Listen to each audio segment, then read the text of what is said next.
Thank you. Good morning, everyone. My name is Avisha Desai, and I'm the Group Project Director at Messimunchin India.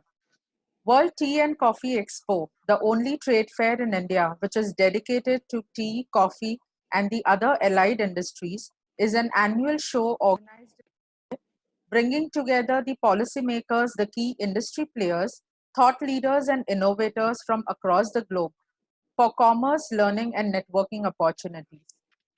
On behalf of Messimunchin India, I extend a warm welcome to all our panelists and our participants who are with us on this webinar today. We find ourselves in extraordinary circumstances. The pandemic has forced us out of our comfort zones and made us push the envelope when it comes to conducting our businesses as efficiently as possible in this unprecedented times. This webinar is one such platform that has brought together the industry experts to discuss the effective steps for tea and coffee businesses post COVID-19. I'm sure you will receive some striking insights from each of them. And I would also like to thank all the participants for an overwhelming response. More than 900 registrations for the webinar, and I'm sure this is going to be a great discussion today. Before we start, it is my pleasure to introduce our moderator for this morning, Mr. Krishan Katyal, who is presently the Senior Advisor of Solidaridad Asia and retired Chairman of J. Thomas and Company Private Limited.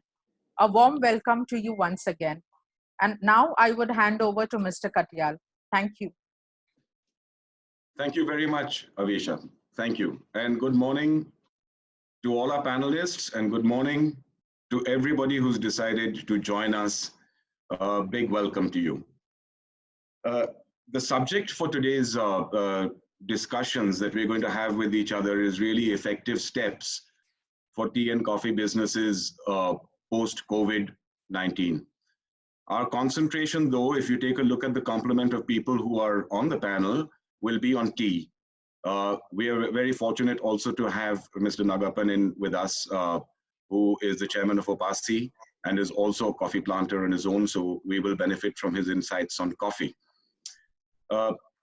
People, we are actually faced with an unprecedented kind of pandemic, the reach and scale of which really appears not only to have jeopardized health and lives, but also world economy, and severely disrupted the normal.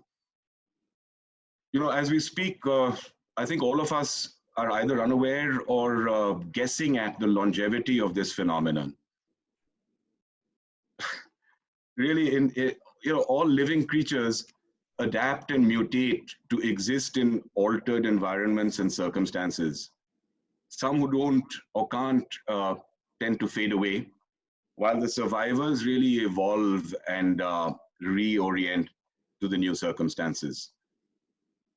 For a prognosis of the future and direction, specifically of our tea plantation world and tea industry and tea world, we have with us the Brains Trust and the veritable think tank of the Indian industry. And we shall be greatly benefited by their views on the way forward. Our panelists today actually represent a full spectrum of the tea supply chain, from production to consumers, as well as we have, fortunately, the umbrella of the tea board also with us. That's the regulatory body.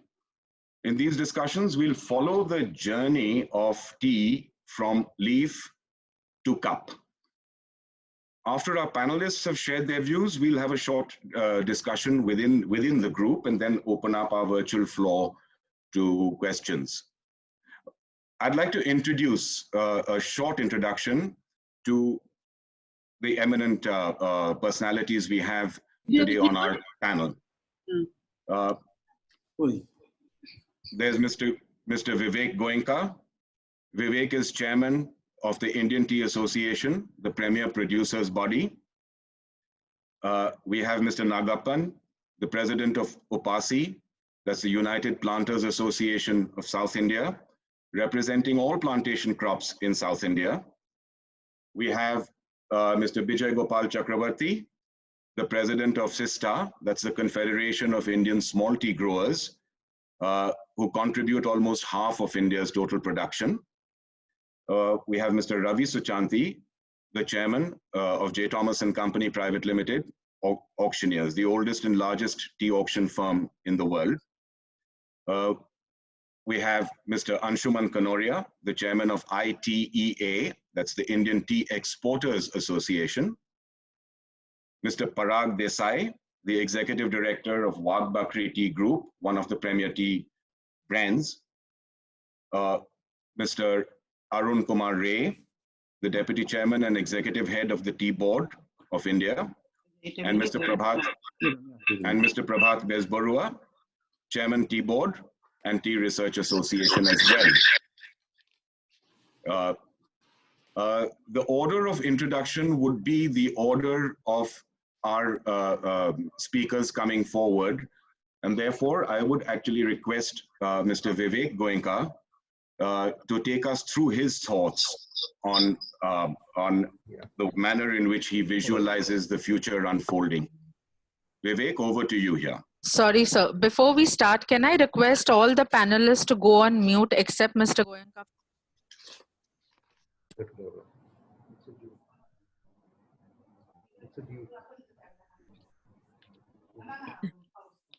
Thank you, sir. Yeah, Mr. Goenka, over to you. Thank you, Krishan, for the wonderful introduction. And thank you, Avisha and Zeenat, for inviting us, inviting all of us to be here today. The topic for discussion is the effective steps post-COVID-19. So let me jump into that right away. I'll break this up into some of the immediate steps or impact that this virus has had, and then sort of move on towards the short, medium, and long term that the industry can expect. Again, I'll speak from a producer's perspective. We have people in the entire value chain. I wouldn't want to go into the areas of marketing or auctioning or things like this. So immediately, I think the impact that has come, firstly, is the entire concept of social distancing and hygiene. I think this is something which is there to stay. I don't think it's going to go away very quickly. Huge compliments to the entire tea industry. I think what they have achieved in a very short manner of time is quite remarkable.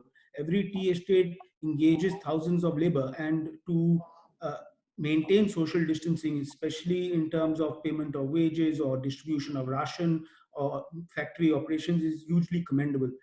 Similarly, as far as health and hygiene is concerned, a lot of steps have been undertaken, whether it's washing of hands, wearing of gloves, masks, so on and so forth. I feel that this practice is going to be there to stay. It's not something which is going to go away once you get a vaccine or a cure or something like this. Similar to if you look at airports where security measures were introduced and have been there for a good 2 decades now. So this is the new normal, as people call it, and this is there to stay. Now, moving on to what I feel in the medium and long term, there has been a lot of talk in the industry about business automation. The need is because there are a lot of fixed overheads, there are a lot of fixed costs which many industries have, and people are looking to reduce these fixed costs so that if a problem such as this arises again in the future, they are much more flexible in terms of reducing their fixed costs, reducing their variable costs, and are able to sustain themselves. So in this sense, I see a lot of business automation coming into the tea industry. By business automation, I mean automation in systems, in procedures, in the way we operate, everything along those lines. To give you some examples, I see a huge shift for people to move from manual servers to cloud servers. That would enable work from home, that would enable a lot of other functionalities which were not happening now. Even in terms of technology, the tea industry has been relatively slow in terms of adoption of technology. Things like Factory 4.0, which is becoming very, very big now. IoT is going to come in a big way. We can expect a lot of sensors to come into the factory and field. Just to give you an idea, in terms of the factory, one could reduce costs considerably and also bring in a lot more efficiency by introducing technologies such as sensors to maintain parameters where quality production can be done. Similarly, in the field as well, if you look at countries such as the US or Europe, there is a lot of technology which is being used in the fields, which is not being used today in the tea industry. So if you ask me honestly, I think COVID-19 is actually a catalyst to expedite this evolution of the industry. And that's what makes it very, very interesting. And I honestly see it as a positive, in a positive way, in an optimistic way, where we can use this opportunity to become more tech so as to drive down costs and to bring about better efficiency, better productivity, and better quality. So that's my sort of outlook. I'd be interested to hear from the other panelists also. I have one view on the marketing side, and it'll be interesting to see what Mr. Desai has to say about this. Today, in today's day and age, when a lot of people are focusing on health, particularly as a result of COVID-19, tea being a naturally healthy beverage, I think that people will start gravitating towards tea more than other beverages, and this should be a very interesting trend. Tea is not only a tasty beverage, but it's extremely good to build up your immunity. And I feel that there will be a significant push for consumers to start consuming this beverage. Again, I'm not a marketing expert. I'll let Mr. Desai talk about this in more detail. That's about it, Krishan. Thank you.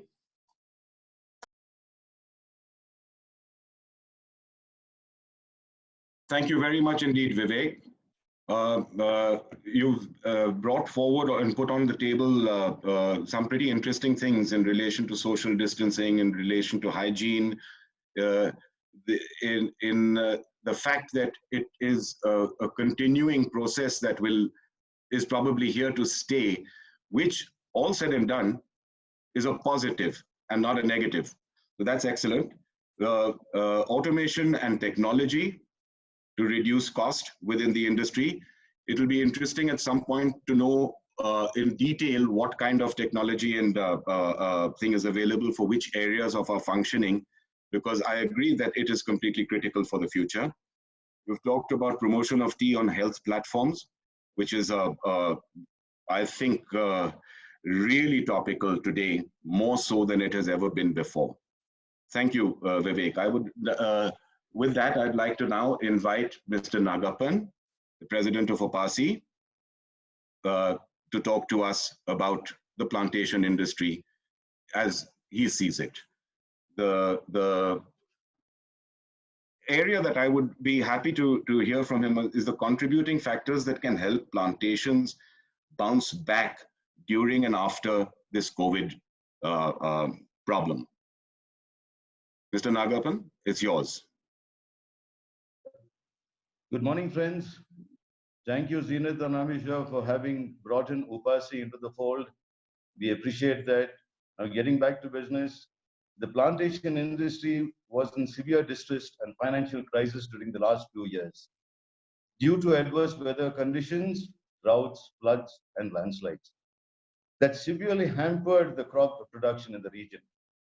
Now, coming on to the lockdown issues, the inevitable lockdown by the government of India due to COVID-19 pandemic has spelled untold misery in the plantation sector. The lockdown measures ordered by the government of India has disrupted normal ongoing plantation activities, processing, trading, and export operations, leading to severe fund crunch and cash flow constraints. Further, it has become impossible for growers to harvest tea and coffee due to scarcity of workers and prohibition of workers coming to work from outside the estate. Moment of transportation of tea and coffee was affected due to these restrictions. Similarly, transport of plantation inputs like fertilizers, chemicals, plantation equipments, and machineries were also affected. The exemption granted by the government of India for plantation activities from lockdown has not fully trickled down to the local areas as the operation in plantations, processing, trading, and exports was by and large hindered. Now coming to the needs of COVID-19 post and what we are in now. Plantation crop plantation should be viewed from a food security perspective as both tea and coffee are essential items. Government should make all efforts to promote growing of plantation crops in the country as there is great potential to transform life and livelihood to growers. The restriction of 50% workforce only to be employed in plantation should be removed. Climatic changes has seriously affected productivity and production, and has increased incidences of pests and diseases and damaged plantations and plantation infrastructure. Mitigating effects of climatic changes through schemes for rainwater harvest, water augmentation, micro and drip irrigation, solar, wind energy, and water harvesting should be fast-paced. Services rendered by the plantation by ecology should be soil cover, biodiversity management, etc. needs to be acknowledged and monetized. Make in India can be successful only if grown in India is promoted, and in this regard, growers should have the freedom to plant the crop of their choice on the land so that they can make the best use of the land. Producers should get higher share in the value chain, and towards this effort be made to promote selling estate branded packets in either bulk or retail packing. This will give an opportunity for growers' estates to directly reach the consumer, which is the best way to establish a brand and absorb a better share in the value chain. Professor Madhavan's report could be considered. The B2C model is the most efficient and desirable model that needs to be supported. The boards can either provide promotional expenses to help the factory estate for branding. Boards should set up marketing outlets in all major cities to promote the sale of such estate factory branded tea and coffee, the cost of which can be partially borne by the board and partially by the estate factories who use such outlets in proportion to the quantity sold. Generic promotion highlighting immunity benefits of tea and coffee should be carried out through the Ministry of Ayush. Government procurement above the cost of production for defense and PDS coordinating with state governments should be done. Recently, tea was included in the food kits distributed in Kerala and Tamil Nadu, and this has made a permanent affair. The archaic labor and land laws must be amended on high priority. Wages linked to productivity can no longer be delayed. The sharing of social cost, which is long pending, should be implemented with immediate effect, and plantation sector should be provided with wage subsidy for higher employment it provides. Monetary requirements, including restructuring the principal and unpaid interest of short-term loan, term loans, other agricultural loans of plantation growers by consolidating them into one single loan account and provide easy installments for a repayment of 9 years, enhancing immediately the sanction limit of short-term crop loans, working capital loans by 25% to provide working capital as an immediate measure. Given the long destination of plantation crops, loans to the sector should be categorized under the infrastructure lending norms. On the export front, the MEIS rate should be enhanced to 5% as the exports of both tea and coffee has reported decline of 29.09% and 20.22% respectively in March 2020 in value terms. The opportunities. The COVID-19 pandemic has also brought about opportunities. It provides an opportunity to reinvent ourselves with emphasis on the modified form of automating the field and factory operations in tune with 21st century aspirations. We need to be working to make production more mechanized and smart leveraging A1 drones, etc. The pandemic will also propel us to upgrade the industry, add more value to the products, and create new business so far to better and fend off risk in the future. It will unlock considerable consumption demand for health. Tea, coffee, and spices, with its health promoting benefits, is returning to mass market and will be increasingly recognized by the consumers from other countries. That's it, what I've got from the Upasi front. Wonderful, Mr. Nagapan. Actually, you covered an entire gamut of areas, and I'll concentrate then on the opportunities that you've talked about. They relate to automation, mechanization, modernization, addition of value, and using a health platform to actually spread the word. Okay, thank you so much for those inputs. We would now request Mr. Bijay Gopal Chakravarti. Bijay Gopal is the president of SISTA, as I had mentioned before. He is also a small grower and a very prominent small grower in his own right. He's also a considerable leader in his regions and has a major following of small growers. They produce in our country close on to 47 to 50% of our total production. It's a crucial area for the future. And Bijoy, we really look forward to your views on how you see the future of the small growing community in terms of quality, in terms of sustainability, and in terms of future. Over to you. Thank you, sir. Small tea growers are the youngest stakeholder of the 150 years of old tea industry, I think. Now in India, more than 2.5 lakhs of small tea growers are cultivating tea in 11 states. And the small tea sector means 711 bottling factories, 19 cooperative factories, and 10 FPO, farmer producer based tea factories, who are the regular purchaser of the green tea leaves from the small tea growers. 70% of the tea estates of India are now the regular purchaser of the green tea leaves from the small tea sector. So during COVID-19, from since 23rd March, the STGs, small tea growers, witnessed the catastrophic situation and affected a lot. After 3 months of non-production months, STGs, mainly in Assam and Bengal, who are generally produce lion's share of the crop, has just stopped to pluck first class due to this COVID-19 pandemic, has changed all the scenario. Just we tipped the first round of before the lockdown, and then bound to skip the tea bushes. Generally, during the first flush, we got the attractive price, which was about 25 to 30 rupees per kg. Last year, the production was 1390 million kilo. Our contribution was 49%, that is 681 million kilo. We lost 12 to 15% of crop for this lockdown and COVID-19. And we have to bear the extra cost for the skipping and the pesticide, and we have to bear the extra cost for this lockdown. Nothing is permanent in life. We should be waited for the good days. Apna din bhi aayega. And we have to learn many things from this COVID-19. And we think that we have to follow SMS. SMS means sanitizer, mask, and social distancing. So we have to move forward with this SMS. Due to the loss of crop, minimum 100 to 100 million kilo, the market will be high definitely in Indian tea market.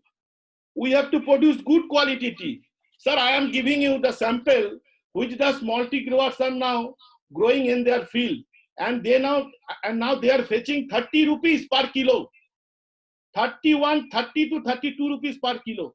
And even the bottling factories, they are also taking 225 up to 225 per kg met tea in North Bengal, in Siliguri. This is the quality we are following now. Sir, our past experience was very worst. Previously, it was shown that due to the boom of the market, some producers produce bad quality of teas, which is ultimately spoil our market.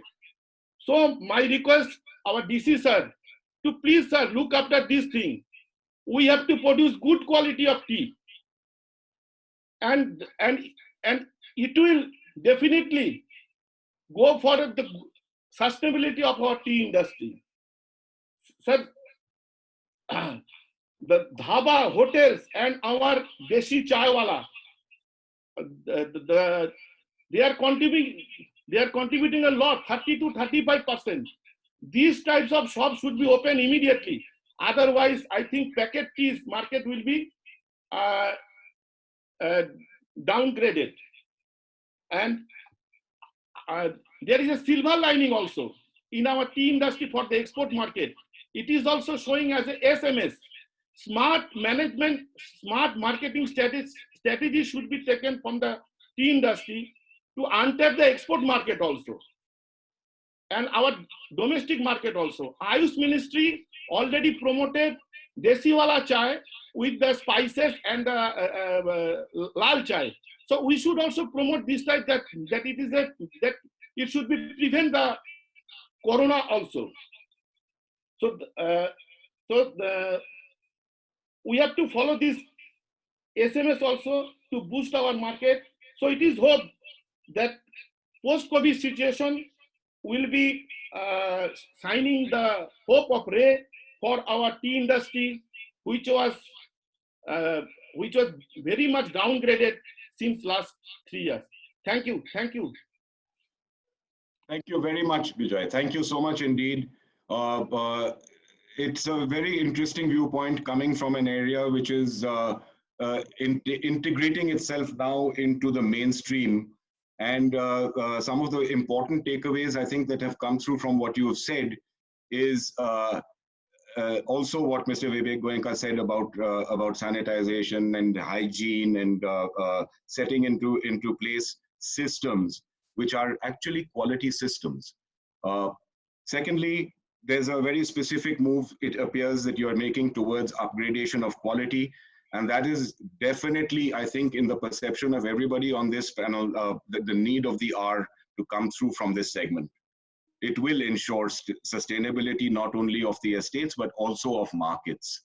The smart marketing strategy that you have referred to, at some point or the other, I think a real brainstorming would need to be done within the industry as to how to position this.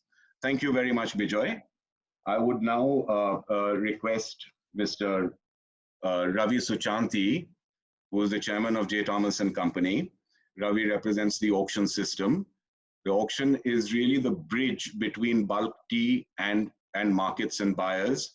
And I would request him to give us his views on how the auctions are relevant in these circumstances now and in the future.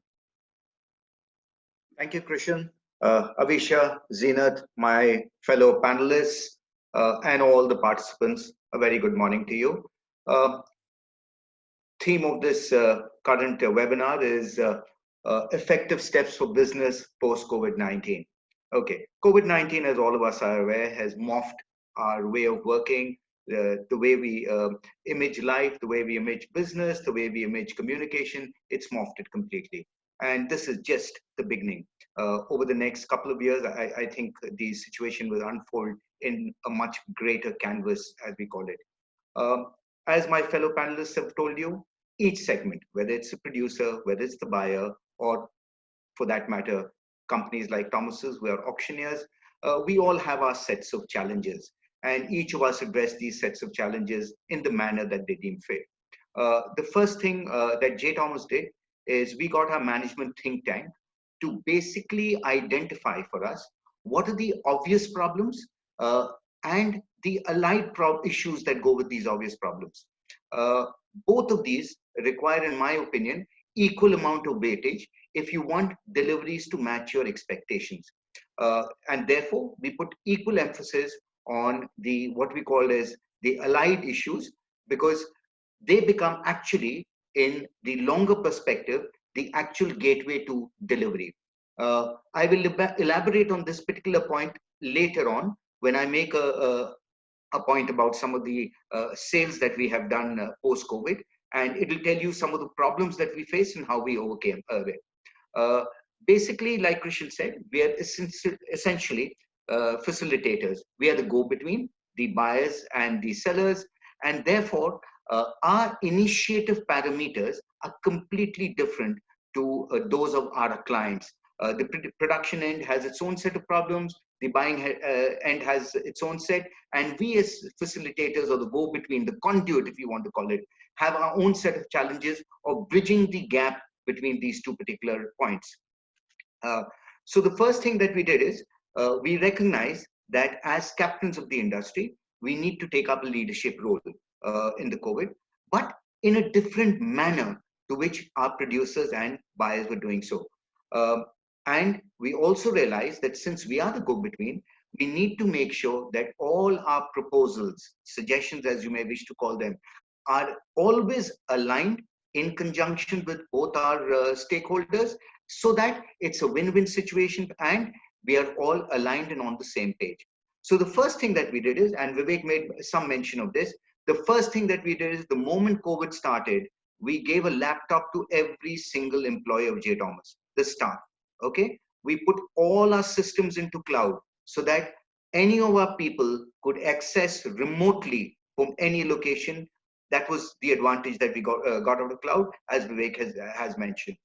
The second thing that we did was that to increase the cash flow for the producers and also ensure that the buying fraternity was able to purchase teas much, much faster, the first suggestion that went out from us was to reduce the printing time in auctions. Traditionally, auctions have about a 3-week printing time, roughly varies at 21 days, and during the later part of the year extends itself even further.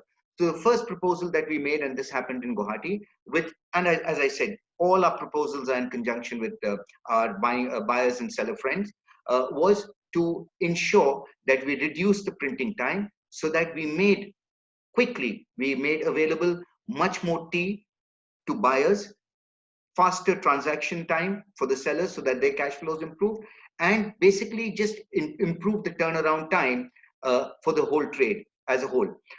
We've been able to partly achieve it. We would like to achieve much more on this particular aspect, because I think there is room for reducing the printing time much more in the auctions as we speak. The second suggestion that we made, the second suggestion that we made is that the industry has been talking about packing and division norms for a long time. Multiple committees have been formed and a number of recommendations have been made, the most recent of them having been made by Professor Madhavan Committee. Okay, what we have said is, we've requested the Tea Board, have a look at these recommendations once again, try and implement them as quickly as possible so that we are able to sell a much larger weight of tea faster and more efficiently with lesser transaction time, so that the schedule gets faster much quicker. What it also does is, from a seller's point of view, he's able to offer his wares much quicker. From a buyer's point of view, they're able to pick it up much faster. Plus, there are logistic issues. A number of buyers who will come on later, Parag, I think, is on at a later point of time. A number of these buyers have huge logistic issues with small breaks and smaller volumes of tea being printed per lot. The fatigue factor in auction goes up. There's a series of issues that take place because of small breaks. So we have actually suggested that packing and division norms be implemented as per the rules stated out or in the various committee and as per Professor Madhavan. We have also suggested to the Tea Board that the auctioneers like us be permitted to give to the producer bridging finance that was done in the yesteryears. About a decade ago, or maybe a little less than that, maybe 5 years ago, I don't think it was a decade, maybe 5 years ago, there was a concept of invoice financing, there was a concept of bridging finance, and that bridging finance was basically to give our producer friends short-term working capital requirement. It's all extremely transparent. It is routed through the Tea Board portal. It goes directly into the hypo accounts. It goes directly into the nominated accounts of the sellers. So we had mentioned that this particular platform, which was closed, be reopened, because what our information coming back was that because the industry, like Mr. Nagappan mentioned, the industry was in crisis mode, there were a lot of weaker sellers who were cash-strapped, who were having to sell their product at distressed prices, at huge amounts of cash discount. They were borrowing money at much, much larger interest, which was basically the cost of money for them was going up. They were beginning to do distress selling, which had a cascade effect on the market down the line. So that's another proposal that we made to the Tea Board, that please allow the invoice financing to come through once again. It would stand everyone in good stead. Something unique that we also did is we held the first ever Zoom private sale. This was done categorically for producers who had brought their orthodox teas into Calcutta. Now, all of you are tea people. You understand that orthodox is primarily an export-oriented product. Okay, so and it is primarily auctioned in Calcutta. All these producers bought their orthodox tea into Calcutta auctions for a variety of reasons, with COVID being a major issue. Calcutta auctions were initially stopped and now got delayed. Today is the first day that we actually been holding a Calcutta auction. So in the interim period, to mitigate the financial problems of our sellers, we decided on doing a private sale format through Zoom.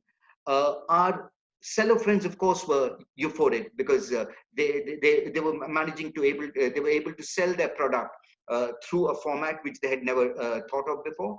Our buyer friends, who are large exporters, these are all merchant exporters, who were stuck because of their export shipments. They were stuck because they didn't have teas, which they had to move out. They were euphoric because they were able to, they had excess and they were able to buy these teas through this private sale that we did. Our warehouse keepers, who were completely closed and doing very little work, they were, they had a new lease in life. And I must compliment our warehouse keepers in Calcutta, who went out of the way to tell us whatever help you want by way of sampling of these teas, by way of delivering these teas to our buyer friends. They went out of the way. And I must compliment the warehouse staff at that. So basically, these were some of the issues that we did. Coming back to the issue of, I mentioned to you, allied issues. Now, this is one of the allied issues that we saw in the Zoom conference. For example, we were wanting to do the Zoom sale on a Thursday, Friday. We said, before the weekend closes. All our buyer friends came back and said, please don't do it on a Thursday, Friday, because our computers are being used by our children for their education. So we went across and we started doing the Zoom sale on a Saturday and a Sunday. Okay, just some of the learning curves that you come across when you do things differently. So that was that. Another thing we have tried to do is we are going into various concepts. I've got a team of my executives who are working on various concept papers. Most of them, we've got at the moment 3 concept papers on the floor. I think in a period of time, you will see some fructification coming up on those papers, and we will be able to present it to our stakeholders in very, very shortly. Later on, Parag is going to be talking about tea markets. And I think Vivek had mentioned something about tea and health. I've got a couple of views on it because, as Krishan said, since we are the bridge between the producers and the sellers, we do a lot of homework, a lot of study on anticipated market trends, how markets are likely to pan out, and we do see that with the COVID, the market trends, consumer perception on tea, consumer way of buying and selling tea is going to change dramatically. I have some views on that, but I would first have Paras speak to us about it. And then if time permits and the moderator permits me, I would like to add a few points with that. Thank you so much for giving me the opportunity. Thanks, Ravi. Delighted actually to see that technology is pervading itself deeper and deeper and being absorbed into the system. Also, these individual things about division norms to speed up sales, to improve turnaround times of returns back to the producers, etc., and other technology for creating new platforms in which to sell. Wonderful. We'll move on from here, from the producer and the auctioneer segments into the more front end of the market. And I'd request Mr. Anshuman Kanoria, the chairman of the Indian Tea Exporters Association, to talk to us on his views going forward. Anshuman, it's yours. Thank you, Krishan. My thanks to the WCTC 2020 team and all the attendees today for the opportunity to speak at this web seminar.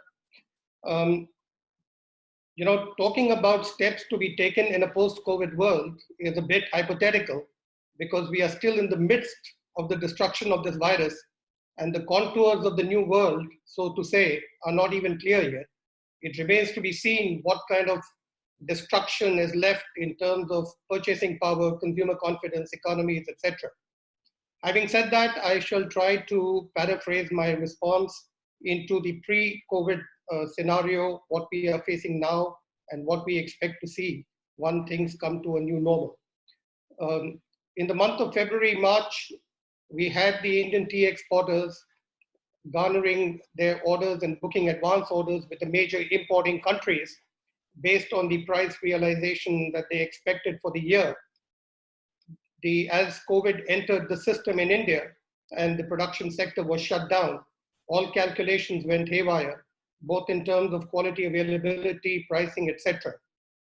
We had a situation where there was a pretty strong pipeline with old season carry forward tea, and the advent of the season did not look so bright in terms of price points for the Indian tea industry. The panic buying at the supermarkets abroad, the shutdown of production here led to a new mismatch in demand supply, with supply being cut off and incremental demand being generated, which virtually offered the tea industry a lifeline. So in that way, I think in the short term, COVID was like a lifeline to the Indian tea industry. The question is, how do we sustain this demand supply mismatch to the benefit of the tea industry, and how do we adopt ourselves to the new normal? What do we see the impact of the shutdown of out-of-home consumption in the past couple of months? What will it do to consumption in an overall terms for the year in India? Obviously, the increased in-home consumption is not going to make up for the loss of out-of-home consumption. And for the year, we can logically see a 10% plus decline in consumption, even in the Indian context, which would nullify a lot of the crop loss that we have seen. There are concerns about what will be the buying impact on the major import markets. India, unlike the other major export growing countries like Kenya or Sri Lanka, we are more dependent on the oil exporting economies like Iran and CIS for much of our exports. COVID has really destroyed these economies with oil prices at below $20, and it remains to be seen how much of an impact the weakened economies of our major importers will have on our exports. I must say that if we look at tea, apart from being a consumer product, it has also been a virtual comfort product in terms of much of the Far East, Middle East, CIS, unlike what it is regarded as in the Western countries. Even when Iran has had particularly bad economic conditions and many sanctions, they have bought tea as strongly, irrespective of the higher prices they had to pay. So we have reason to be optimistic that any decline in demand in our major importing countries may not be much. We might see them going towards lower price points or trying to replace some teas from India, instead of India, let's say from Vietnam or Kenya, due to more favorable pricing. Africa has been really fortunate that it has been spared by COVID, and Kenya is way ahead on their crop with much lower prices. So this is the challenge that Indian tea exporters will face. Obviously, the markets look extremely good till at least July or August. The real challenges will be for us to sustain the markets, sustain the demand once we come into August, and the effect of our lower consumption and the effect of lower prices sought by importing countries in a more filled up pipeline are felt. So that is how I would say we look at the current situation. Moving ahead, in the new normal, we are seeing that customers are going to rely more and more on two key factors, one of which is food safety, stroke health, and the other is sourcing convenience. You are unlikely to see people, waiting in long lines at specialty tea shops, even when they open, or even at supermarkets in very large numbers to source their product. So we have seen that during the COVID pandemic, the two segments which have benefited the most in terms of sales has been the supermarket segment and the e-commerce segment. The segment that has taken a hit has been the specialty tea, the industrial consumption segment, as well as the hotels and restaurants. I think this trend is going to continue for the next 2 years, and the e-commerce segment will come out as a stronger and stronger sales point in the near future. Health and safety, quality and perception of quality is going to be the key driver. Quality will mean not just the quality of the brew, but the quality in terms of food safety, in terms of hygiene, in terms of the message that the packaging sends, the advertising, the social media advertising behind the product. So the perception of the product that we convey in the mind of the consumer in terms of safety, in terms of health, is going to be the real key driver of this product. Tea has been really fortunate that apart from being a good tasting product, apart from being a comfort drink, it has all the key benefits which help it at this time. Immunity booster, health friendly. These are key attributes to tea. And in the future, we need to leverage these more strongly by way of the kind of advertising social media campaign that we do, highlighting these factors, of course, along with good taste.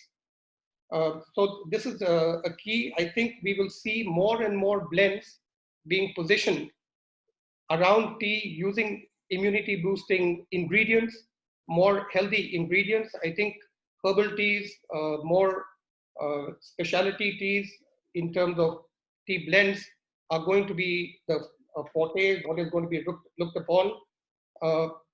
Pesticides, organic, these have always been a huge talking point. I think in the new world, this will be even more so.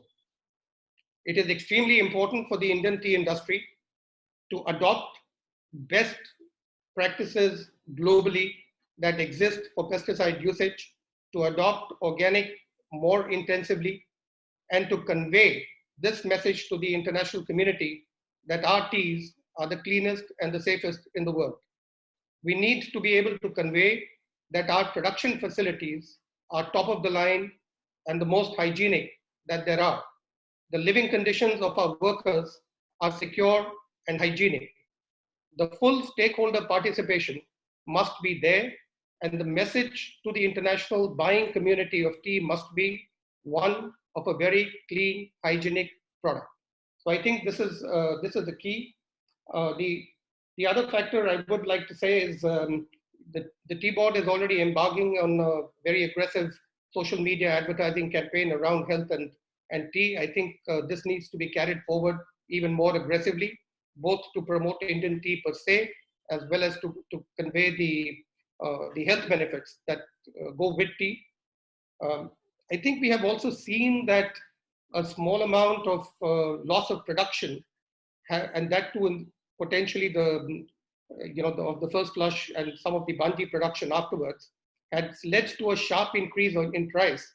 And we have seen what a small decline in production can offer us by way of dividends from price rise. It would be interesting to see how the Tea Board can, using its role as a regulator, regulate more the production of this very low quality tea as we go ahead. So that's basically the points I had.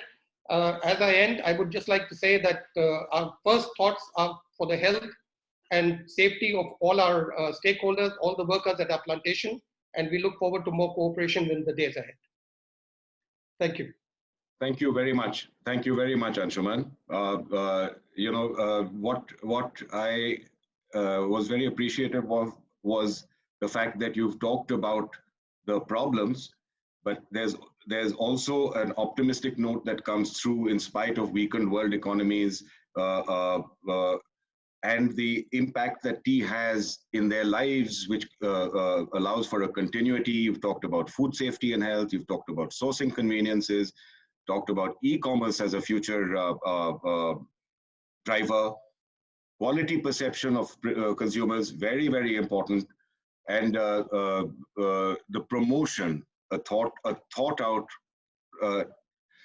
accurate representation of what our product actually is. Thank you.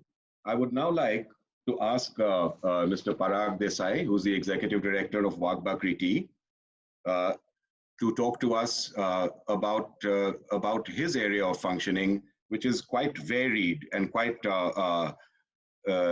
interesting and fascinating. Parag, the floor is yours. Thank you, Krishan, Zinat, Avisha, and the WBC 2020 team. Good afternoon, everyone. One of the advantages of speaking after so many good illustrious speakers is most of them have made their points. And I, as a fourth generation entrepreneur, always respect everyone in tea for one reason, that it is one of the most hardworking industries that God has given us. I would like to start by wishing everyone safety and keeping the mindset of social distancing and sanitization even after the lockdown is lifted. I've just been told our beloved Prime Minister is coming on TV at 8 p.m. today, and there might be some good news for all of us who are sipping chai in the house since last 1.5 months. Yeah, so like most of the other speakers said, there is a huge importance now that we have seen on digitization. And from production to distribution, we see it happening even now. Vivek yesterday was telling us that, he was monitoring his gardens from the Zoom facility. I heard Ravi speaking on, how they are now having auctions on Zoom. So this is wonderful news. We also look at, distribution, how it is changing. Most of the tea packeteers across India are also sitting in their houses, and they are all trying their best that every citizen of India gets a good cup of tea. I am the fourth generation of an illustrious family only into tea, and tea is the only thing that we know. So when we look at the 15 states of India that we distribute our tea, or the 40 countries that we distribute our tea outside India, the common thread is that COVID has not left anything. They have disrupted everything. We are living in an age of disruption.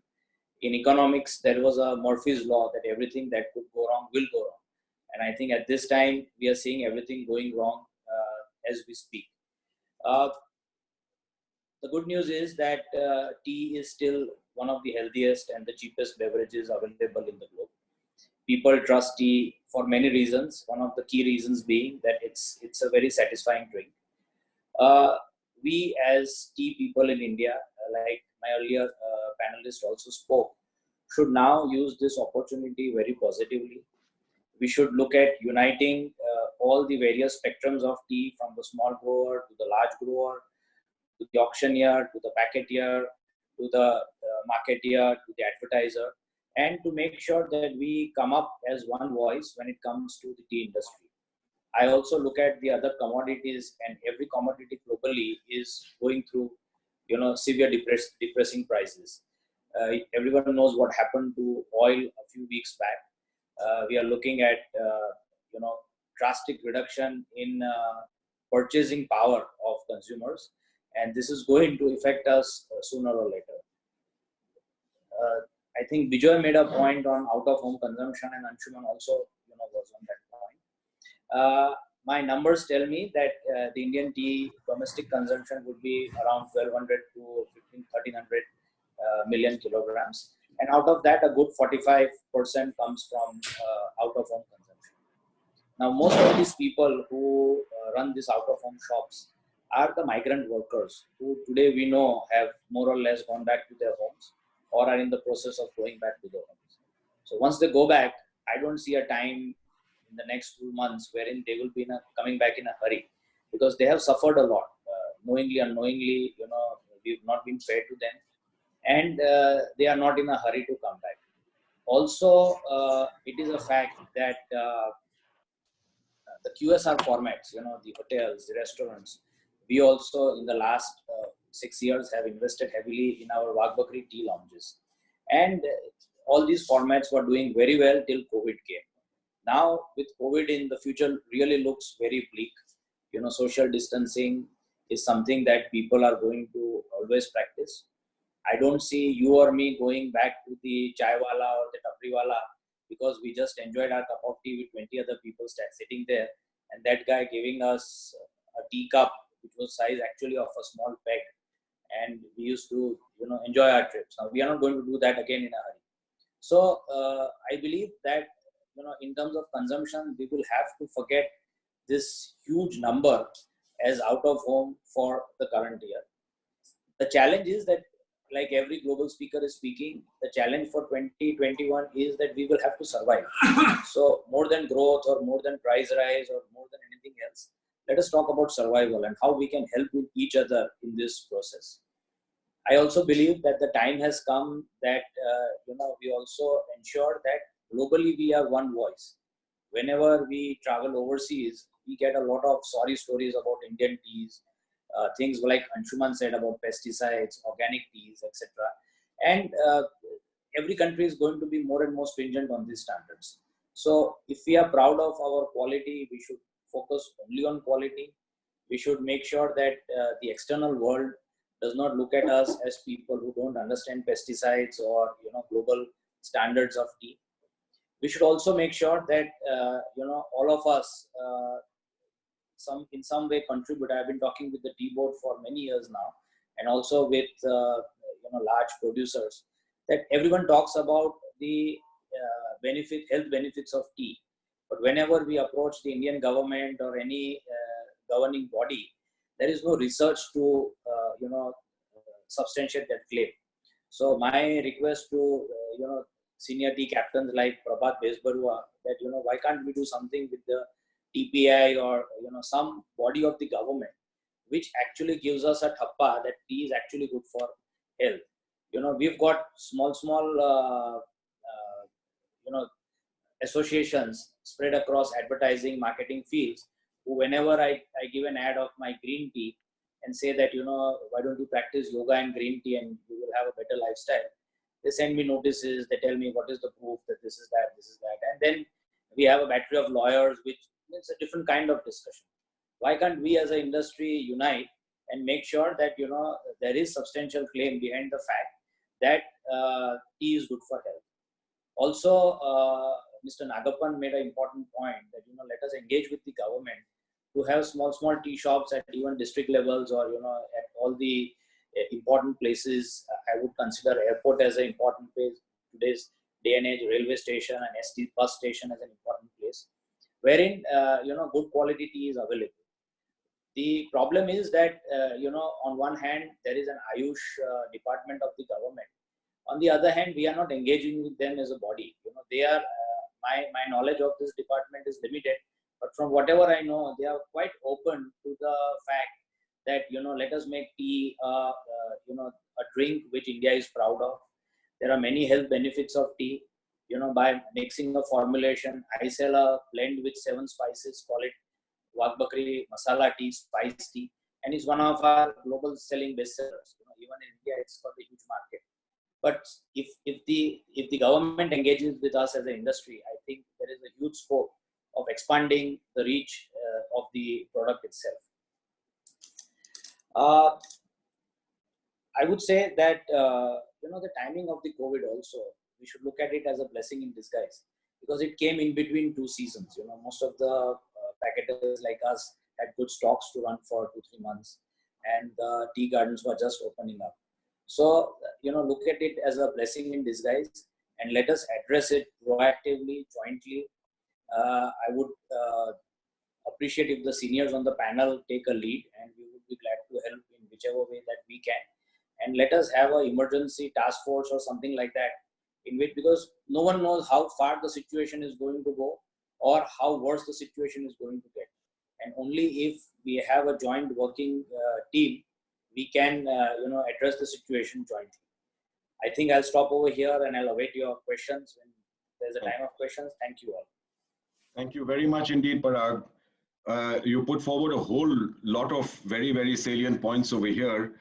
But the one common thread that I sensed coming from it was a coordination of unity and direction within this industry at all levels and stakeholders. And like I said in the beginning, from the leaf to the cup, if these segments come together, work together towards a common good, we've got a really successful formula, I think, that can develop from here. Thank you. I'd like to now ask Mr. Arun Kumar Ray, the Deputy Chairman and Executive Head of the Tea Board, to tell us as the umbrella body that looks after all of us like a mother hen, what would your reactions to this situation be, sir? Well, today we have a war-like situation where the business scenario and the world scenario is changing by the day. Our actions today, I believe, in the Tea Board is not, we do not look up to government support immediately. The government is rolling out general schemes for betterment of the whole economy, and tea being a part of the economy, their issues which have been highlighted will be addressed. First of all, I would like to come and tell you, in this year's budget, we have got a 50% increase of for subsidy payments, which has come through. But the problem with COVID is that only 15% of that amount is coming to us in the first quarter. It is expected as the fund flow of the government improves, we would be getting more funds. To buttress our efforts here, I would say that the funding for the small sector or the small tea grower, which is represented by Vijay Babu, we have got two new schemes here. We have a new scheme called the GGI. Now this is funded by the Ministry of Environment. We have got 130 crore allotment spread over a period of 3 years. So 40 crores is the allotment in the first year, which are going to get in September from NABARD. That is an incremental, I would say, amount which is available to us despite the fact that the government is at present strapped of cash in funding. For the exporters again, Mr. Anshuman would be happy that the MEIS continues with maximum up to 7%. The representation of the ministry regarding slight enhancement of the MEIS has also been taken up for a necessary addressal.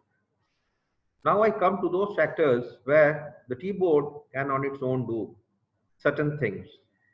The auction platform. Today in the auction platform for the buyers, we have got a 45-day credit card from the ICICI Bank. Similarly, at 12%, any seller can get funds from the ICICI Bank. The brokers, I would not call them brokers, I would call them the auctioneers.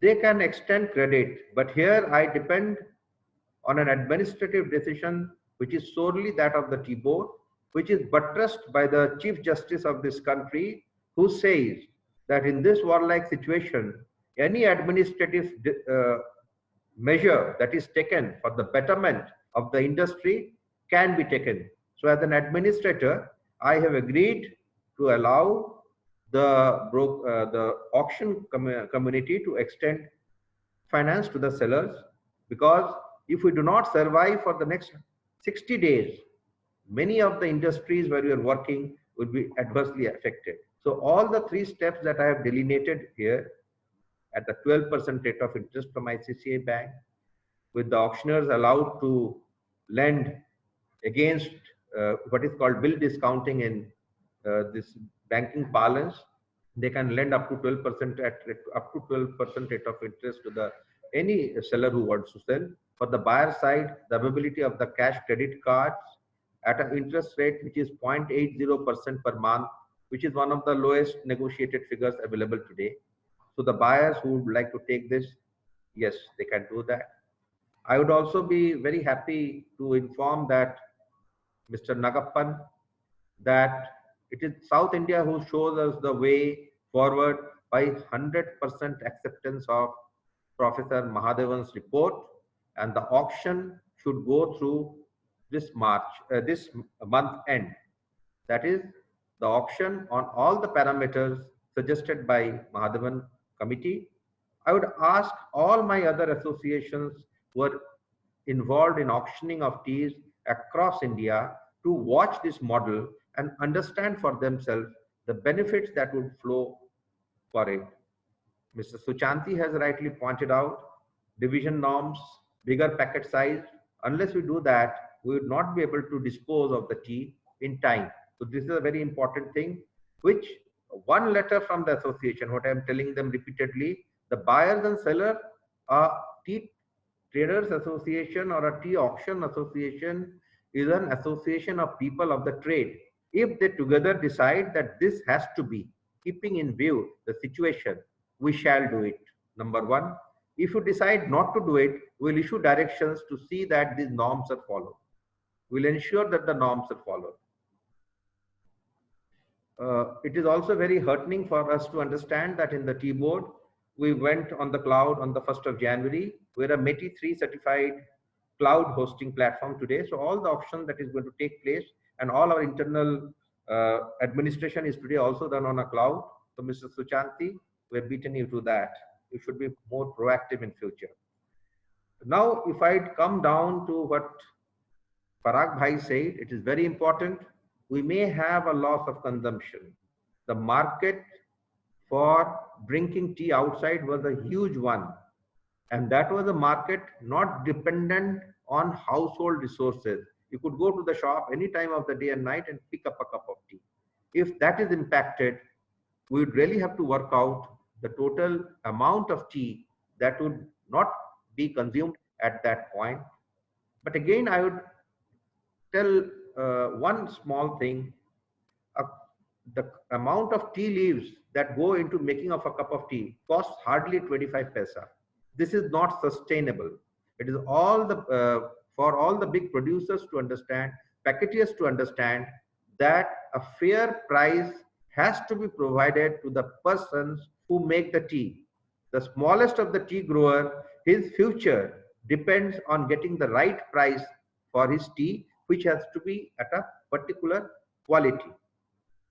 Though Mr. Vijay Gopal has said that the price of the tea leaf, which we wanted to keep at 25 rupees, has been reached, but the success would lie in holding on to this price point.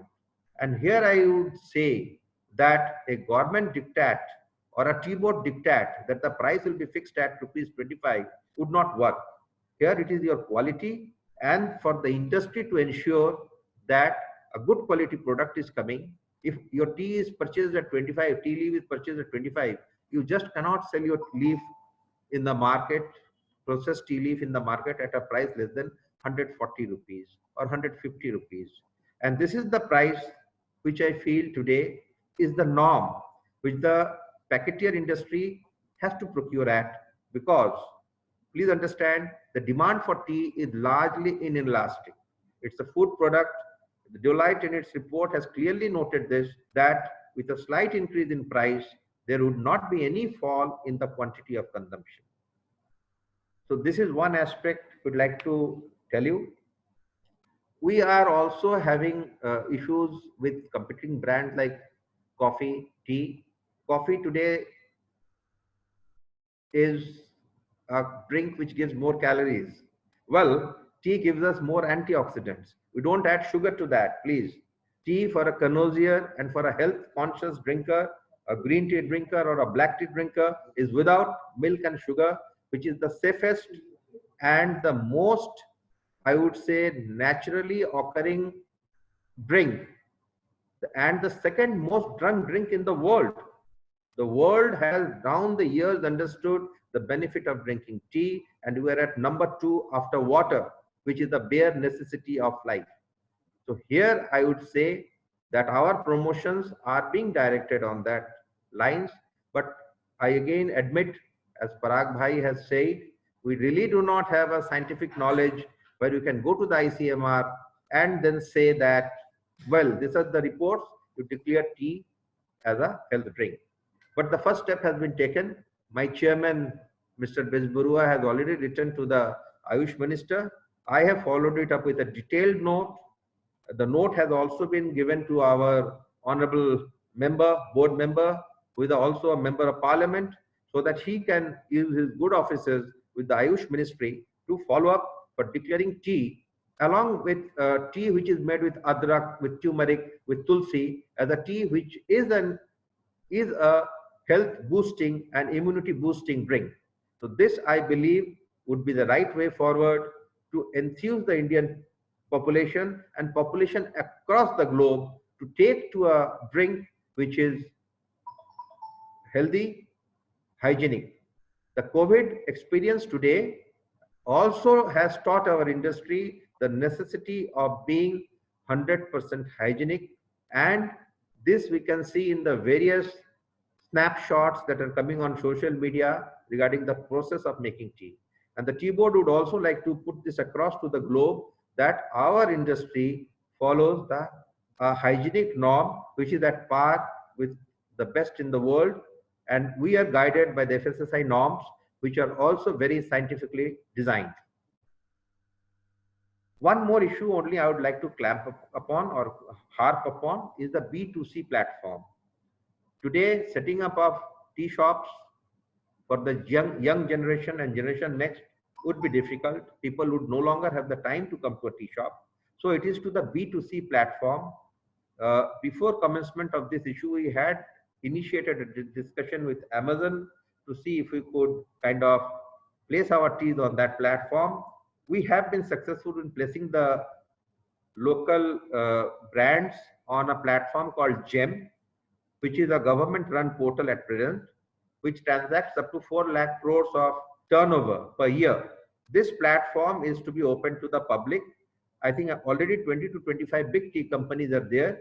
So across India in the beginning, people, once it is open for all, people across India can source their tea from that platform, and that platform has a transactional cost, which is I think 1/4 of Amazon, Flipkart, and such e-commerce entities. So as we go ahead, we have to be very careful and take steps, maybe take steps, go 1 feet forward, or even take 1 step back as and when the situation so demands. In the Tea Board, we are 100% open to suggestions, keeping only in one view in consideration, that is, we have to balance out the interest of the sellers, the buyers, the workers, the tea manufacturers, the bottling factories. So we have to take a decision which is reasoned and beneficial for all. Thank you.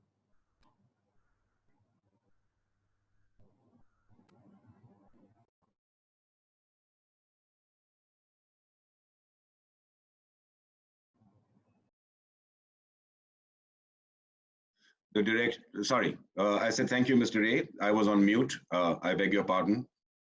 Mostly people tell me to keep my mouth shut. But that was a very proactive exposition of how you are connected in with the needs of the tea industry. And thank you very much for being there for all the segments. I'd now like to request Mr. Prabhat Bezbarua, who is the chairman of the Tea Board and the chairman, he wears 2 hats, the chairman of the Tea Research Association, both of which bodies are completely relevant to our future. Prabhat, may I ask you to come in and take the floor for a 5-minute presentation. Thank you, and good afternoon to all the panelists and the participants. See, I'll start by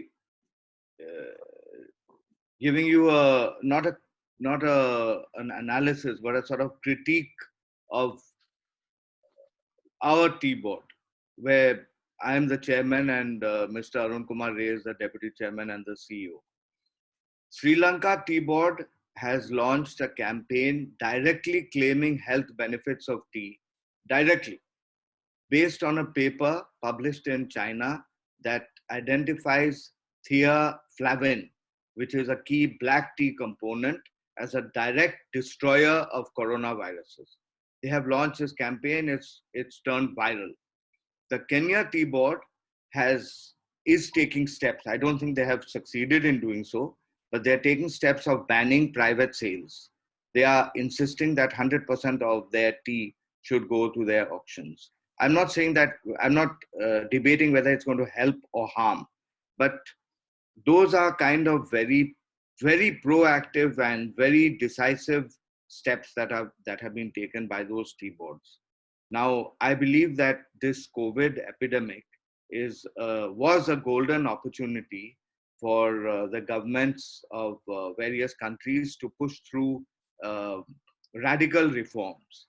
So I believe that as far as the tea industry is concerned and as far as the tea board is concerned, more or less, although the tea board has done a lot of incremental steps to help the industry, any sort of far-reaching changes that could have been implemented using this as an excuse, so to speak, that opportunity is more or less lost now. The government of India, on the other hand, has taken some initiatives based on this crisis, especially in states like Uttar Pradesh and Madhya Pradesh recently. So I think that we have kind of lost some of the opportunities that had presented themselves to us in the last couple of weeks. As far as the industry is concerned, I'm not going to review what other people said, but the negatives that the industry, the plantation sector particularly, has faced are huge crop losses.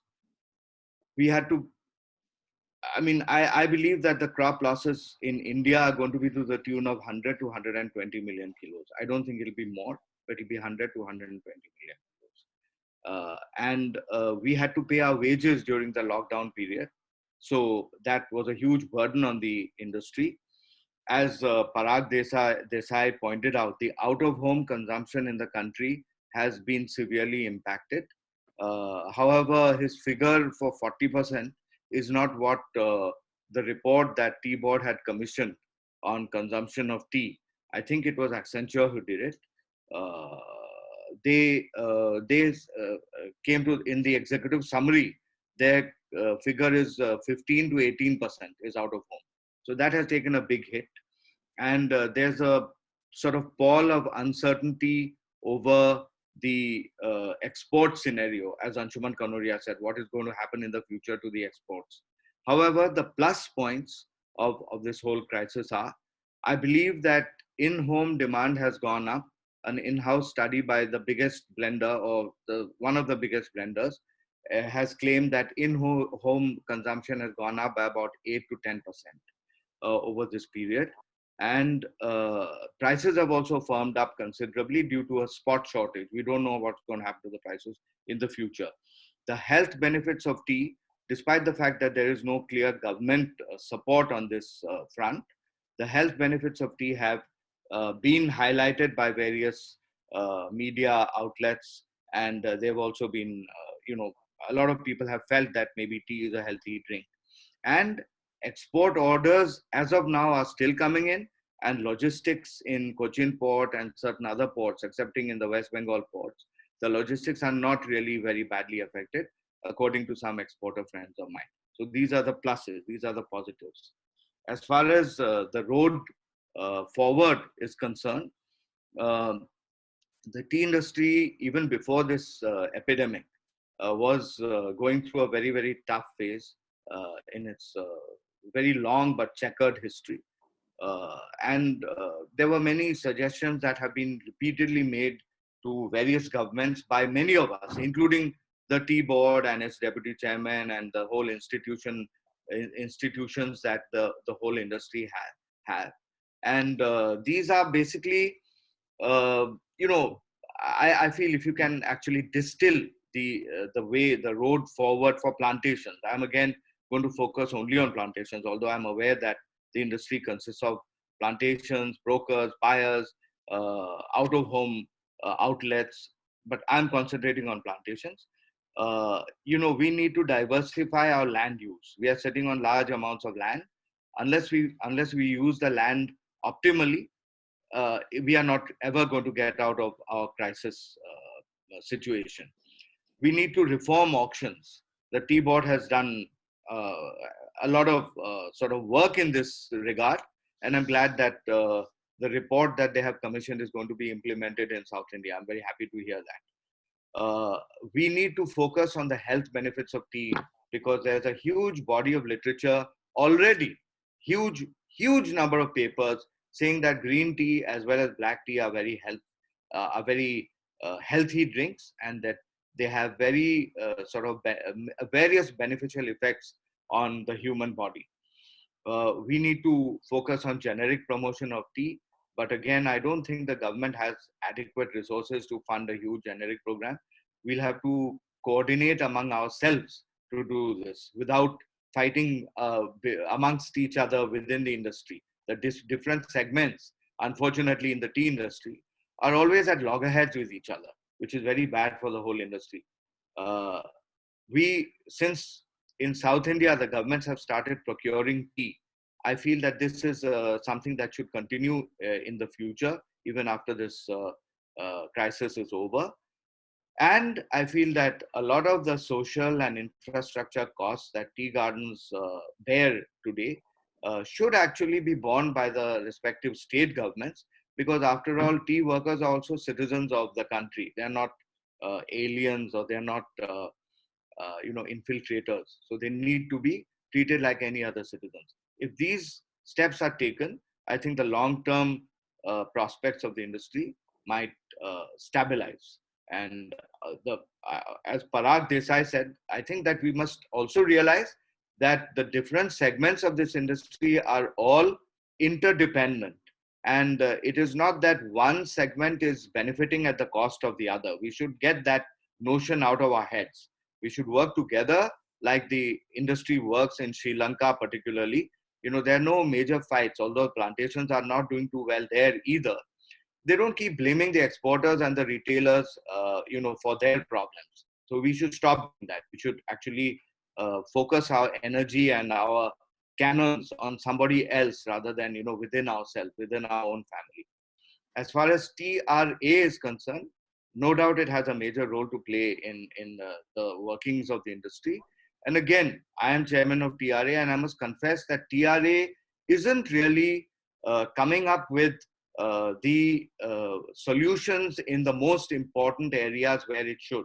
We are working on, it's not that no work is being done. A lot of very valuable work is being done, but the work is driven by the passions and the interests of the scientists, not the needs of the industry so much.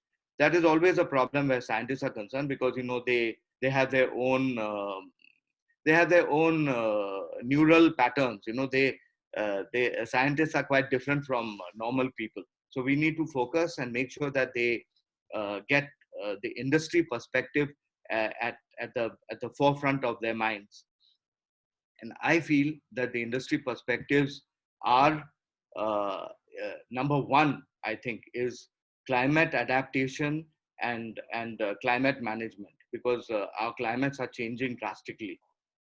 Number two, I would say, is integrated nutrient management and integrated pest management, because as Anshuman Kanoria said, we need to move towards a safety. Organic is not possible because your crop will halve. If crop halves, there'll be total disruption in the market, and it's not going to be good for the plantations either. But we need to move towards an integrated system of nutrition and plant protection, which will make our tea safer. We need to have plant improvement. TRA has done a lot of work in generating very high quality clones, but we need to move forward. We need to move further in this aspect, and a lot of work can be done. We can create clones which can give you yellow liquors, which Gujarat wants, specific yellow liquors. We can create clones that give you aroma. We can create clones that have very high theaflavin content. So there's a lot of work that can be done in that, especially with the new methods. We don't have to work on old methods. Now, biotechnology is a tool that TRA also has at its disposal. We can move forward on that. We can work with other institutions on tea and health, generate more evidence, generate more papers on this. And finally, we can work on tea biochemistry.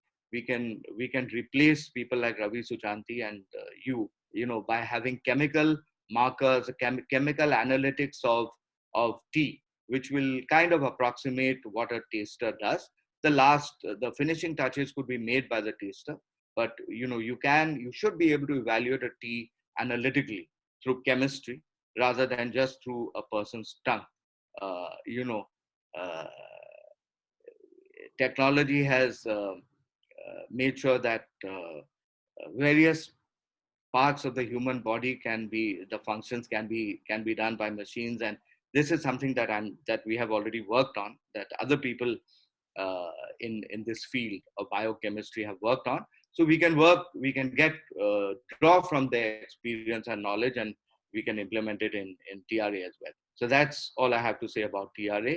As far as our webinar is concerned, I think it was quite useful. We got perspectives from a very wide spectrum within the industry. And I hope that, and any criticism I made, whether of T-Board or TRA, should be taken in the right spirit. TRA means there's nobody from TRA apart from me here. So I think we can suppress that. But as far as T-Board is concerned, they are doing a good job. But I wish that, we could, as a regulator, we could be more of a risk taker instead of, always working within our comfort zone. I think that, that attitude must actually come out of all the organizations connected with all the organizations connected to tea, even the auctioneers and the CTT and GTAC. They are completely lost to do anything out of their comfort zone. I've been after them for years actually to do ex-factory sale of teas. I'm very, very happy that Mr. Ray has convinced M Junction to start ex-factory M Junction. That's a new auction service provider that is coming up in Assam. So they are going to actually have ex-factory sales. But this could and should have been done by CTT and GTAC long back. And it could have been done. T-Board would have helped and facilitated it, but you didn't. I don't think that tea can be sold without samples. There I disagree with some of the innovators. I also disagree that a quality vocabulary alone is adequate to value a tea. Yeah, I'm ending. Thank you, Krishna. Otherwise, I can go on and on and on. Thank you very much. I'm still here in case anybody wants to ask. Wonderful. Thank you very much, Prabhat. Thank you. That was very interesting.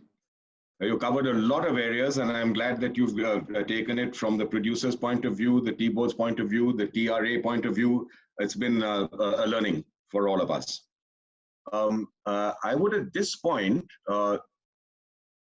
ask the organizers of the webinar to put up a few poll questions, which our viewers could answer in a very, very short point in time, and then we'll come back and take some questions. Thank you, Mr. Katyal. Ria, I would request you to put out the first poll question, please. These poll questions are open to the panelists and all our participants. You have 15 seconds to answer. Please answer and submit. We will see the result of the poll right away on the screen. Ria, can we have the poll result, please?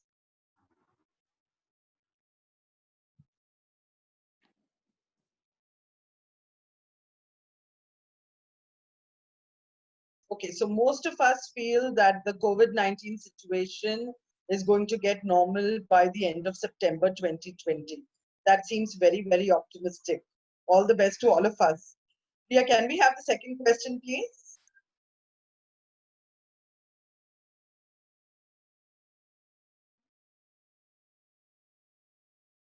How is the tea and coffee industry impacted with the challenges due to the lockdown?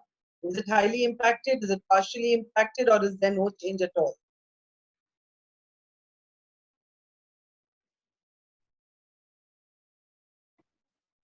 I hope all our panelists are also answering these questions. We are. Great. Once we're ready, we can have the answers.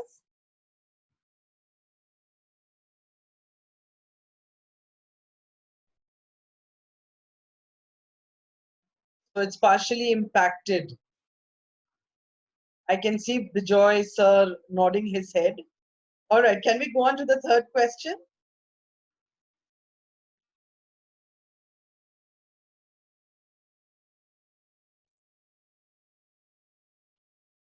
What future does the tea and coffee industry hold for new businesses? Will it look at innovation, collaboration, or cost cutting?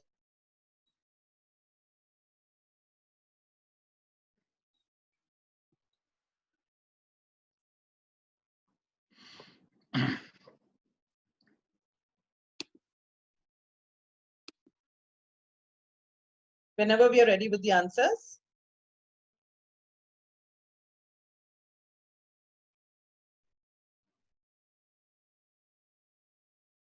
Oh, so mostly everyone says that 70% say that we're looking at innovation. That's nice. May we have the next question, please?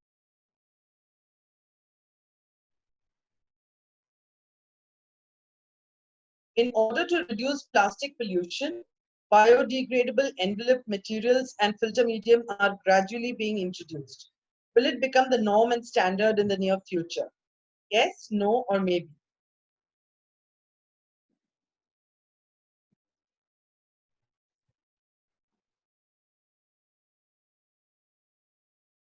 Whenever we are ready with the results.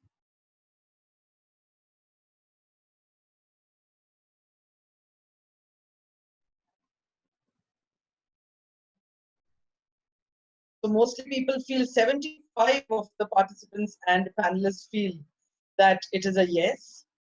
We are going to reduce plastic pollution. May we have the next question?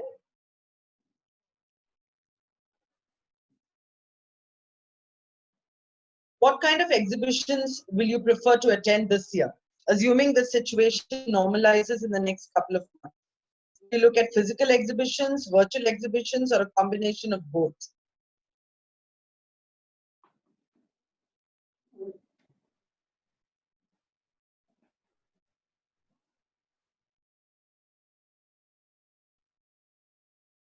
You just have the results.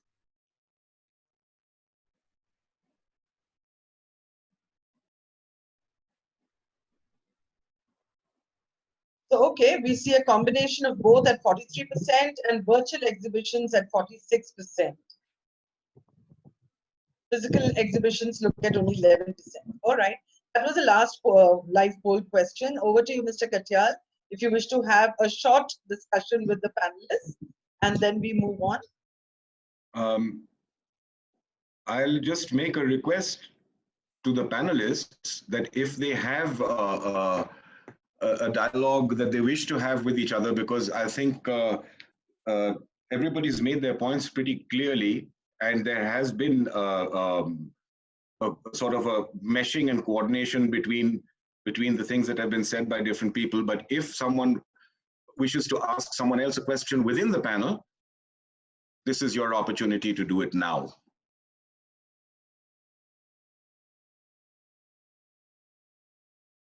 Gentlemen, I have one question. In the recent Assam Budget 2021, they have announced very useful measures for the planting community. Could someone highlight on that?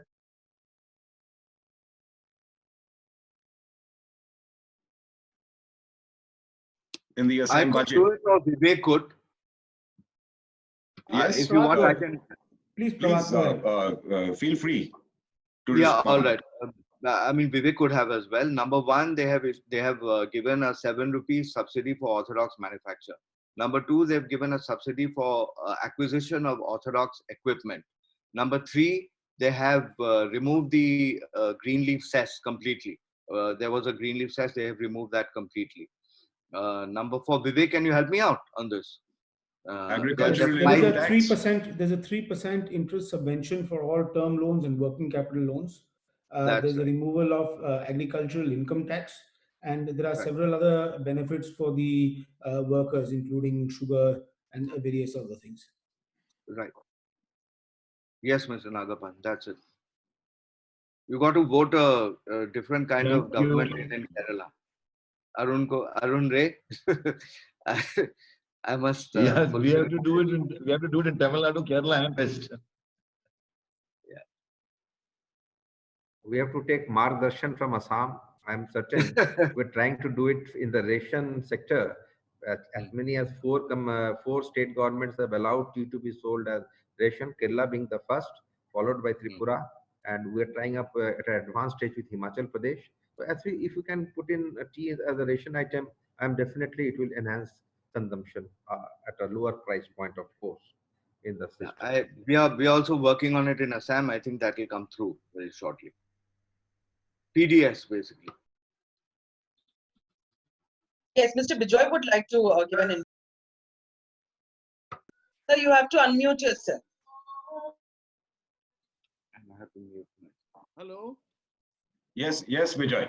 Sir, actually, we are going to celebrate 21st May as the International Tea Day first time, as announced by the UN. So there are all the big leaders of the tea industry here, the tea fraternity here. So my request, how can we celebrate this International Tea Way in a meaningful manner within this pandemic COVID-19? So I want some suggestions from your side also, sir. But from our Yeah, deputy I would chairman, like. sir, our chairman, sir, our ITA, our packagers, and our exporters, and our auctioneer friends also.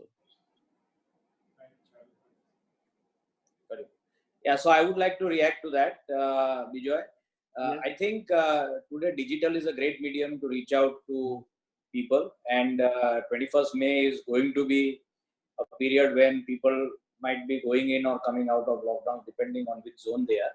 So I think like we have made big plans to promote International Tea Day on digital, and today it is the only medium which has the largest reach to people. So I think I would highly recommend people use at association levels, personal levels, use digital as a medium.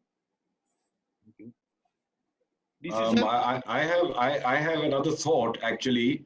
This International Tea Day is really best celebrated, other than what Parag has just mentioned, which is outreach kind of thing, is by in some fashion or the other honoring the people who make the tea, whether it's our tea garden workers, whether it's our small farmers, whether it's our, in some fashion, a messaging needs to go out to them that they are valued and they are at the grassroots level responsible for the existence of this product. It's just a suggestion for thought. Yeah, that's a very good idea. Maybe on International Tea Day, all the tea gardens can, north and south, can pluck only 2 and a bud leaf, like in Kenya. In Kenya, practically all the leaf is 85% fine leaf, So maybe on 21st May, all of us can actually pluck only 2 and a bud on that one day.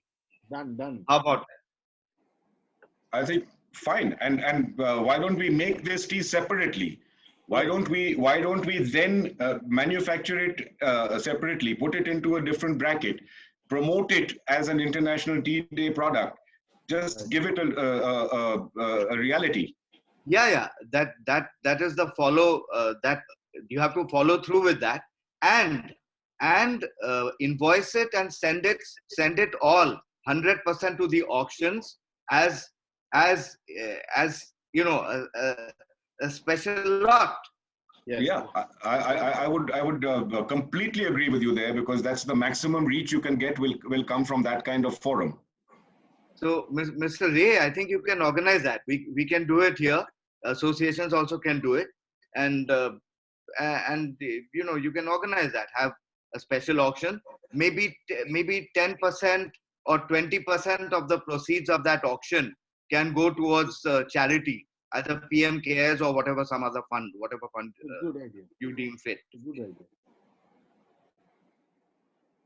Mr. Katyal, we are running short of time. So if you would like to quickly take 3 audience questions. There are a lot of audience questions actually that have come in over here. I'm going to put one of them in reverse order to the panel. The question reads, this is on sustainability. Business will be redefined going forward. Transparency, traceability across stakeholders will gain credence in minds of investors and customers, especially so in an e-commerce situation. We need to do the right things in respect of transparency and also seem to be doing so. This is a governance issue as well. How is the Tea Board going to address this? This is the question. So I can put it to Mr. Ray and to Mr. Besbarua. Sustainability. How will business be redefined going forward?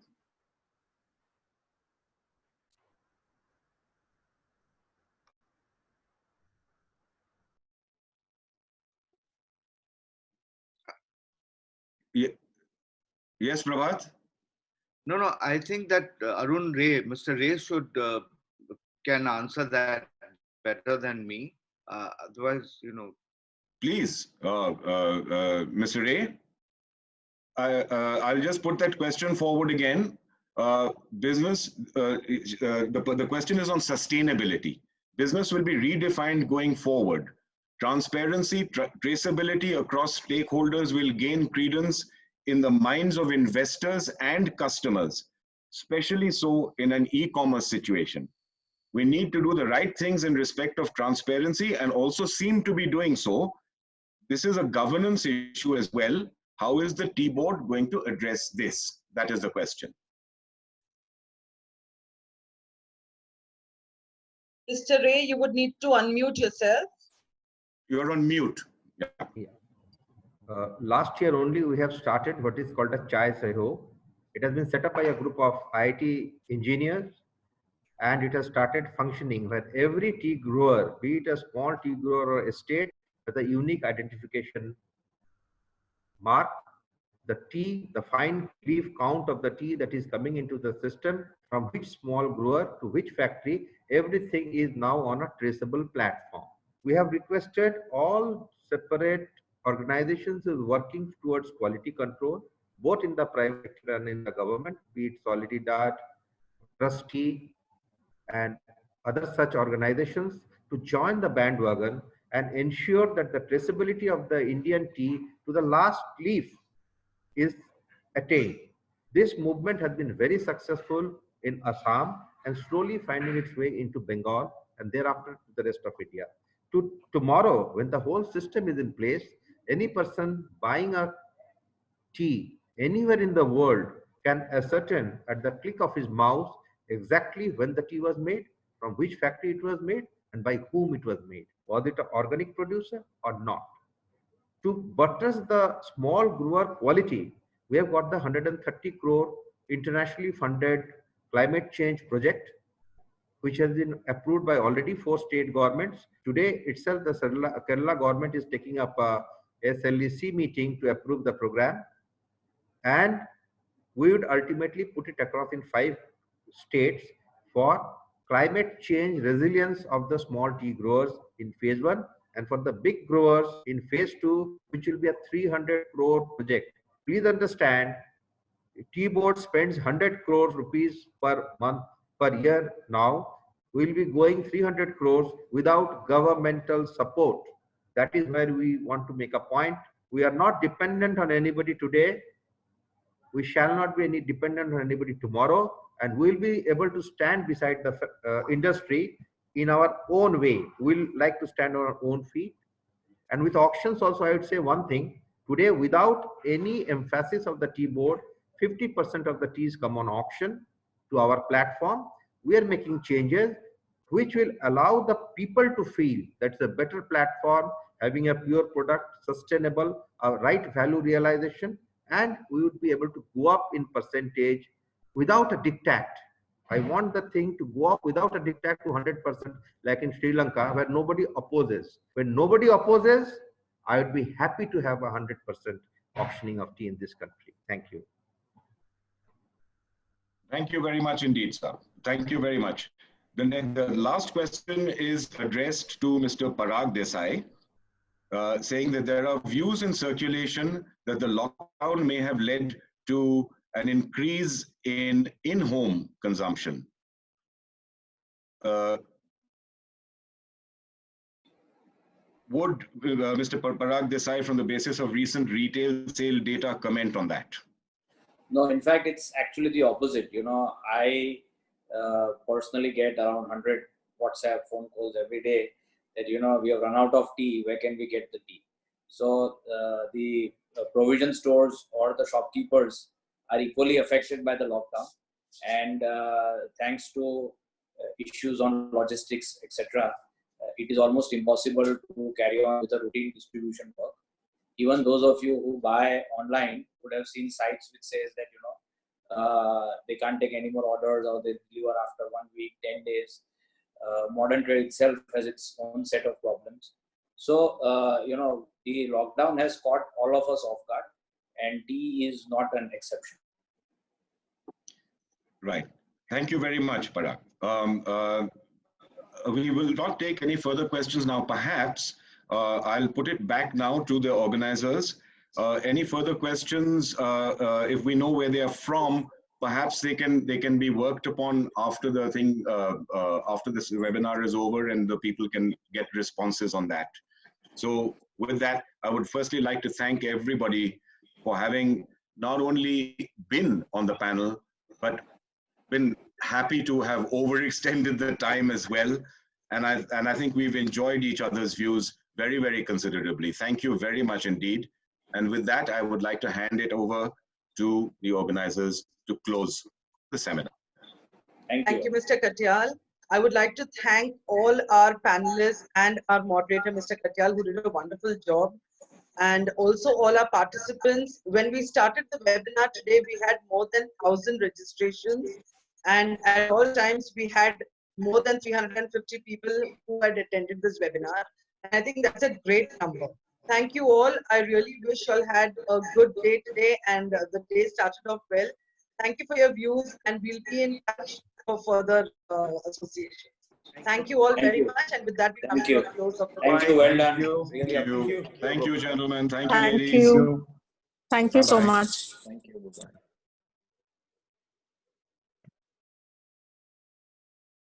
You know. Got it?